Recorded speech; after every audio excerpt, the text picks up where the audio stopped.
ரெடியா? போலாமா? Ready? Sir sir love பண்ணி என்ன சார் நினைக்கிறீங்க? லவ்வா? போன் தான் 2 மணி நேரம் 3 மணி நேரம் பேசுறாங்க சார். கேட்டா லவ்ங்கிறாங்க. என்னால 30 செகண்ட் கூட பேச முடியல சார். என்னதான் லவ் பண்றாங்களோ. என்ன பொறுத்த வரைக்கும் லவ்னா இதான் சார். அவ்வளோதான் சார். லவ்னாவா? லவ்னா டீசெண்டாக ட்ரெஸ் பண்ணணும், பெர்ஃப்யூம் போடணும், பைக் இருக்கணும், பைக் இல்லைனா ஃப்ரெண்டு கிட்ட கடன் வாங்கணும், அதுக்கு பெட்ரோல் போடணும். அதெல்லாம் இல்லாமல் எப்போவுமே கையில் 2000 செலவுக்கு இருந்துகிட்டே இருக்கணும். இதான் சார் லவ். ஒரு நிமிஷம். ஃபர்ஸ்ட்லாம் தாடி வச்சுருப்பேன், பொறுக்கி மாதிரி இருக்கேன்பா. இப்போ பிரேமா படம் பார்த்துட்டு வந்துட்டு தாடி வச்சா சூப்பராக இருப்பேன்றா. இதுவும் லவ் தான் சார். உண்மையான லவ் எல்லாம் 70s 80sலேயே போயிடுச்சுங்க.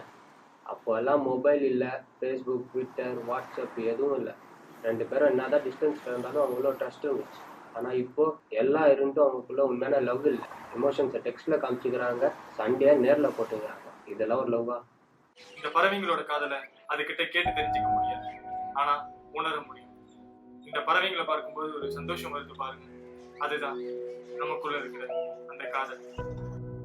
லவ்னாலே அது என்னோட கையில் தான். அழகு, பாசம், பொறுமை, விட்டு கொடுப்பது, இது எல்லாமே ஒரே வார்த்தையா மொத்தமா சொல்லணும்னா லவ், காதல், கயல்.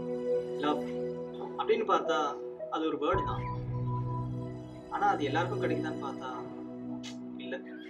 அப்படியே கிடைச்சாலும் அது தர அளவுக்கு யாராலையும் சந்தோஷத்தையும் கொடுக்க முடியாது, அது தர அளவுக்கு யாராலையும் துக்கத்தையும் கொடுக்க முடியாது. சில பேருக்கு தேடி போனாலும் கிடைக்காத காதல் என்ன தேடி வந்துச்சு, கயல் உருவத்துல. ஒரு மேஜிக் மாதிரி.